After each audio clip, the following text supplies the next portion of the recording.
Good morning. You're watching Morning at 10 TV, a wonderful Monday. And as we're closing the year, you can't help but reflect back and say what has changed, what has worked, what has not. And the economy is always a big discussion. I always say that you can't, if you ask the economy to different specs of Ugandans, you get different ideas. And there's always why we call a Muntu wa Wansi, and then there's the rest. How do you break down I think this is the one man who breaks down the economy so realistically that you get it.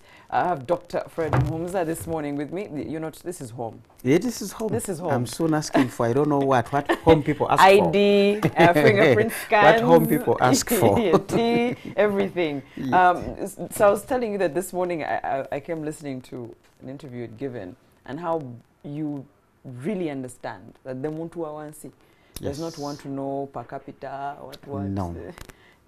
I'm going to the shop to buy sugar. Yes. How much will it cost? Not even the dollar or depreciation. They don't want to know. They know. Is the price different? The price went up. Went up? That's all they want to know. Yes. I can feed my children. I used to feed my children on 30,000 shillings a week. Yep. Why is it now 50,000? Yeah.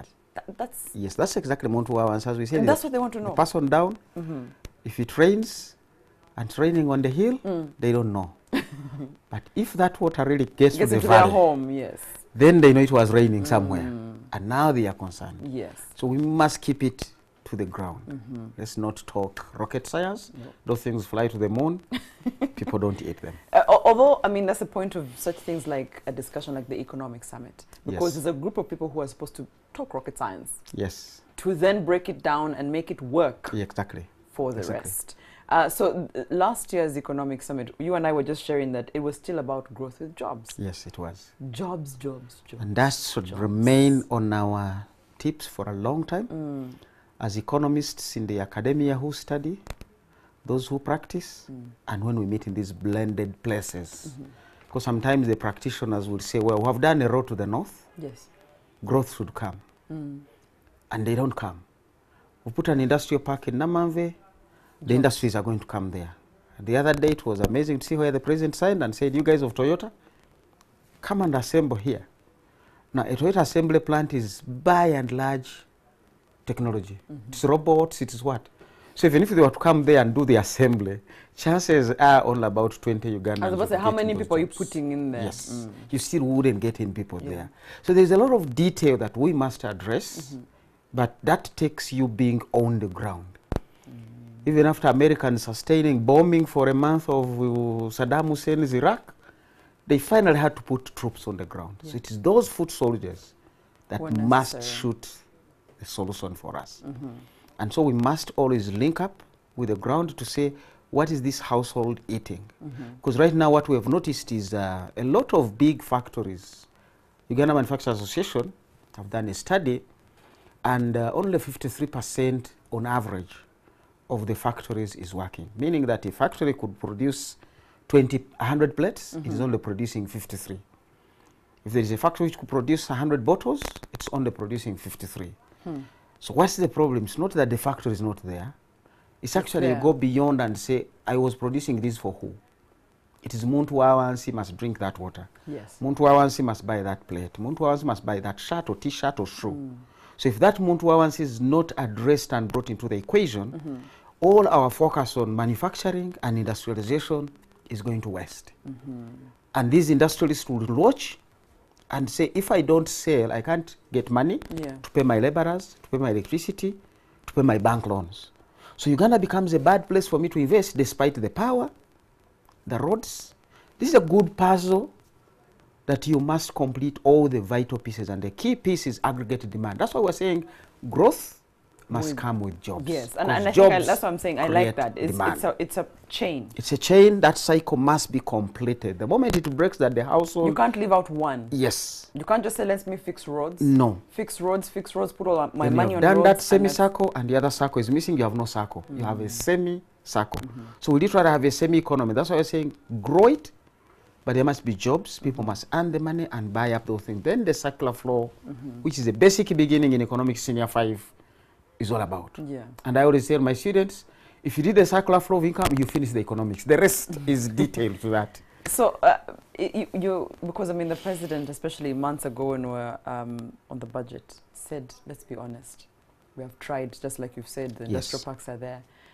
The roads The are roads there. are there. Says we've tackled the health sector, we're trying to Yes, sure. improve the hospitals, we're doing this. And so, because I mean, health, you're taking care of the people, and you subscribe a lot to if the people are okay. Exactly. Yes. Everything is yes, okay. is okay. So if the people are healthy, as it claims, and the roads are there which connect us Yes. to this, what's missing? So this is the summit we always say. It's economic summit. Stop there, but we want to bring the issues from the Ground up. ground up, bring the top down. Somebody must be conscious. I like the way, like, if you talk about Crane Bank situation, the focus of the central bank, clearly they said, ours is to make sure depositors' funds are protected. And I want anybody to come up today and say, a depositor in Crane Bank lost a penny. None. That's Muntu Wawansi. You're bringing the top big bank down from wherever it was, but you want to make sure Muntu Wawansi doesn't lose their penny, because that is hard-earned money. We had lost some of this money, some of us who are clients of Greenland Bank. Literally, I had I think it was 1 million locked in there at that time. And that's it. That was big money. Thank God the president overruled the rules and said, pay everybody their money. Because it used to be only the deposited insurance. I was within reach because I was a poor person then at the time, and I couldn't reach that deposit insurance. But imagine there were people with big monies who were saved that day. So we should also look back and say, whatever went wrong, the Muntu Wawansi was catered for. So as they say in planning, look at the worst case scenario. Don't plan for the Muhumzas of this world. Don't plan for Vitature. Are they the majority even? No. Even by the time you plan for the bottom person, Vitature and Muhumza are catered for. Yes. But if you plan for us to say, oh, express highway to Ginger, let's put some $800 million there. You have forgotten somebody who was just looking for Panadol and malaria for that child. Now that child is going to die. The household is traumatized. A citizen is lost. All sorts of things. So if you plan at that level, then you are able to support where even me, those are my clients. If they are not well off, I am definitely not going to be well off. Yeah. And we are seeing that in the economy, that people have built houses for people to rent, they are empty. Yes. People have built... Or they rent 1 to 3 months out. And off they go. And they might live without paying. So they just were That's having, true. they were not renting, they were just having accommodation. Yes, that's true. And that's the reality. That's the reality. That's the reality. They didn't intend to cheat. So you have all But these life. plazas in Kampala, and we're talking about Shops are empty. arcades that are empty, but even those that are filled up, people are selling literally so little. So that's the thing you want to address. And also, you're saying key policy triggers. What are the new policy initiatives that can trigger growth, that can trigger the jobs? When you say, because you said, oh, the Vitature is of this level and then this body, is it that, because a lot of people, last year we were saying sustainable Yes, growth. yes. It can keep It can keep moving. and going Yes. and going. Is it that the people down here, who you're calling Omuntu Wawansi, should be empowered, whether it's money that they need to put in capital in their business? Is it they should be empowered to create their own jobs, or you empower the Vitatures who then create jobs and then bring up? It's both. Both ways. That's why I was saying self-driven.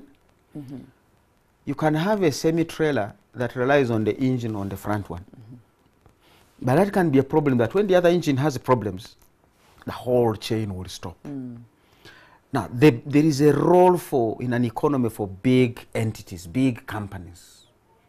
But the economies are largely moved by SMEs, the small, medium, and sometimes we have not even created micro. So Samona will be a big company and will make jelly. But the real entity that makes that jelly get into your hair is a small salon in your neighborhood. That salon must exist. Because that salon is serving me in my neighborhood, but also is employing possibly 2-3 people. Now, if you have 1,000 salons, those are 3,000 people getting jobs, much bigger than what Samona is hiring. But they are giving business to Samona. So we need to look at both ends. As we've said, the bottom of the pyramid, there are so many of those small things that move the economy. The small blood cells in your body are the ones that eventually make you be who you are. So we cannot miss both. But we are saying once you plan for these small ones, by the time you're done with them, you have possibly and certainly covered the big ones. Is electricity affordable to the roofings who are making iron sheets? To begin with, is it affordable to the person in the home who has one bulb in their house and wants to use that one bulb for the child to read for P7, Yes. for them to see where they're going to sleep, make sure there's no snake or something, you know, that kind of thing. So begin with one bulb before you can also address the other guy who's having 1,000 motors. There's even someone who's making juice and just has Exactly. 2 boxes. Just that. Exactly. That person is looking after a family of their own. They are not a burden. They are not going to be a thief. So you are really interested in that person surviving. Yes. Now, besides that person is the farmer where they are getting the fruits to make that juice. Yes. So you don't want to forget that farmer, because that chain is now beginning to move. Self-sustaining, and then they pay the farmer, then the farmer goes and pays fees, the man of fees buys posho for the children and pays his rent, pays his teachers. So you've got to look at the whole big dimension. Don't just look at the big vein that get blood from the heart to the head and the heart to the legs. The final nerve and vein that takes that blood and gets it out is as critical as the big nerve. So I think one of the things we've been having are big policy decisions. We're talking energy here, we're talking of Karuma, you're talking of Entebbe Express Highway. Now the key policy triggers we're going to be discussing in the next summit on Wednesday is what are those small micro things that we need to get to. The second side of it is we've been on supply-oriented policies, focusing on the factories, lower credit for them to borrow. Now we need to switch side and say, how can we do demand management? You see Trump is saying, I'm going to reduce taxes. And he has triggered growth in America by lowering taxes. Forget that biggest beneficiaries are the ones with big companies. I was about to say, you're now going to go back to your people that you, so you were you go talking up about. there. You're going up. But when you look down at what did Obama do in 2008, he removed taxes from these small companies. In his, or with his technical committee, they were sitting and saying, we are losing 700,000 jobs a month. That's quite a lot. That's quite a lot. 700,000 jobs. And he said, I want to stop that hemorrhage. That's number one. While I stop the hemorrhage, the 700, what are they doing? I know each one of them is struggling to start a small business. And also the businesses down there are closing. Are closing. So he closing. said, stop small businesses from closing. Help those who are already out of jobs start those small businesses. So he literally asked his technical advisory team, within a week, come back to me and give me what do we need to do with those small businesses. To sustain them. To sustain them. Yeah. Now I'm wondering, when was the last time President Museveni sat down with his team to say, guys, can I look at the structure and status of businesses that are not hiring anything more than 5 people? How are they operating? His discussion is always with Kasita, the Ghana Manufacturers Association, the big ones. But the big ones have to write. So the key policy triggers, we want to look down and say businesses 5 people and below. What are they going through? Do we know? Do we know where they are? Do we know what they need? We must have policies for those low-level things. Even if it is to say, like we have done with the pay as you earn, don't tax anybody who earns less than 235,000. No taxes. So we could, for the next 3 years, to trigger growth with jobs, say, let's forget about a little bit of revenue. How much will it be? Start once you cross a threshold, then we start. Then you start earning. the payments. Yes. But anybody below this, you only pay KCCA licenses or town council licenses, and even those we cap them at a low level, because even the town council needs those businesses. Once they cross over, they give you more money. But even when they employ people, you have less thieves to chase, you have less police expenditure. So we need to be looking at where are the other sides of the coin that are possibly missing. Those are the key policy triggers we want to be talking to. Government has done quite a lot of the big blocks. Now is time to put in the windows and those fasteners, allow people to enjoy the house. Yes. I was sharing with you that there's slow growth in the private credit facilities. Yes. You know? We want to borrow, but we can't afford, to borrow. Yes, yeah. You know, and it's not just the small businesses. The small businesses have even abandoned borrowing at all. And it's getting tighter. It's a discussion of what we're saying. When I borrow money, it's not literally, especially when I'm borrowing for business, not for consumption. Yeah. It's basically the business that is borrowing.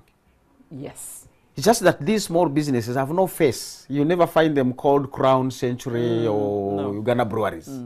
It's Muhumza's business, that's the beginning and that's the end. But I'm not borrowing to go and use that money for myself. I'm using it for the business. To grow, yes. So if I put it into the business, no matter how disciplined I am, and the people who are buying sugar, a bag per week, are now buying a quarter a bag per week, I'm not making money. So you got to look at the slowdown in credit can be good and bad. It's bad in that money is not getting into the economy. It's good in that people are behaving rationally. They are literally saying, why should I borrow when the business is not doing well? Because I'm going to lose my asset. Yes. I am going to be in real deep trouble. So they are taking a conscious step on their side not to borrow.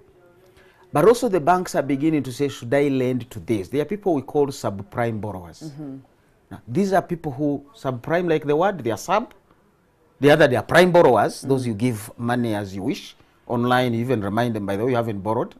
the MTNs of this world, if they ever wanted to borrow, Please come on. I want to be lending to them. I've seen big loans that Stanchart has been giving to government of Uganda. That's a prime borrower. Yes. But there are those who are subprime. They are below, like a submarine, below the water. You don't want to be lending to them as a banker. So you want to be very conscious. So the reduction should not be seen in the negative. It might actually be positive that people are avoiding trouble. Both the lenders and the borrowers are trying to avoid trouble. But that's not good for the economy. Because the economy needs these guys interfacing with each other. So you want to go back and say, where is the lion that walked into the village and is stopping children from going out to play? Is stopping parents from going out to their gardens? You don't want to say, oh, come out to the gardens and dig when the lion hasn't been identified. And because the access to credit is where the growth is going to come from. That's where the growth is going to come from. People have ideas, but they don't have enough savings. So the bank is there ready to help them realize those ideas. But if the economy is not very good, an idea can be very disastrous. So someone is saying this conversation of the economic summit on Wednesday, if you're going to talk about growth with jobs, you're probably going to highlight a few categories or industries where you believe this is where, if we put all our energy there, the growth is going to come from. Yes. I'm quite sure you're going to say agriculture at some point. Certainly, because that's what it is. Yes. Glad the World Bank just put out their 12th update on the Ghanaian economy, and they focused on agriculture.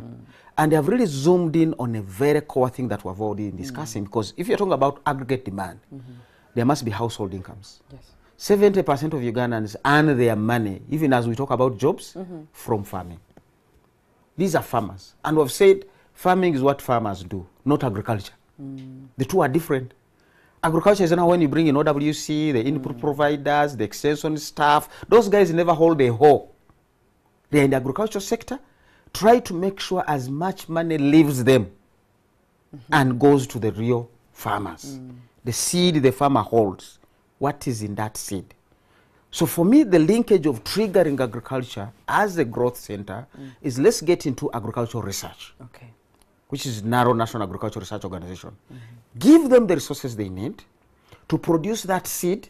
That's quality. That's quality. That's going to offset drought resistant or tolerant as they term it, pest resistant, disease resistant, higher yielding, faster maturing. That's the quality, like the doctor giving you a Panadol. It's not the big tablet you are swallowing. That is what they call the active ingredient. Yes. That there's a lot in that one tablet. The rest is just to help you swallow it. Yes. So for me, seed is not the bean seed I am holding. It's not the coffee seed I am holding. It's what is in that coffee seed. It's either faster maturing, it's drought tolerant, it is high yielding that this same thing will give me 3 times more than I harvested last season. Even the quality, because that way it's not just for my home to eat, I can sell and elsewhere. it has nutrition that my people want. Now, you don't do that under OWC. You don't do that under extension services. You don't do that in Entebbe in an office where you're signing vouchers and flying to go benchmarking. You do that in a laboratory in Namlonge, a laboratory in Kituza, testing sites like in Geta, Bulindi, and wherever. We have been there. That is where I want money for agriculture to go. And then the next thing, once the foundation seed comes out of that lab, multiply it. So you want to use NARO themselves to do the multiplication, prisons, shift them to multiplication, some other private sector players who have large farms to do the multiplication, let the farmer eventually get the right seed. The right seed. Now you're in business. That's one way to look at it. As we wind up, apart from agriculture, what's one of the other categories of industry that we will look at on Wednesday? I think there is also an element to do with insurance. A lot of risks we carry can be covered by insurance. A recover after falling down, or if you have a friend to help you rise up, it's faster, it's more encouraging. That's why people, you mothers are always walking around babies. They fall down a lot. But there's always that supportive hand that encourages them to walk on and run, and eventually we are up and running. So insurance is one other sector we need to be looking at. Pension is good. Now, what other thing do you pick from insurance and pension? Long-term finance. this country is deficient of long-term capital. So people are using short-term capital to invest in long-term issues. You are borrowing short-term to pay school fees for your child. This child still needs another 20 years. The one who lent you money is saying, can I get my money back next month? Yes. This child hasn't even finished Not the when class. they've graduated. So we need to help match the Long-term. financing long-term with these long-term investments. Then leave the banks to deal with working capital, which is short-term. Then you'll have triggered and put the economy on the rails to fly home. Fantastic. Thank you so much, Dr. Fred Muhumuza. This conversation is on today, tomorrow, until, of course, the start of the NTV Economic Summit, which is this Wednesday. Yes. A face you'll definitely see Yes. in most of these conversations and many others. So keep it here at NTV. That's it for Morning at NTV. Have a good day.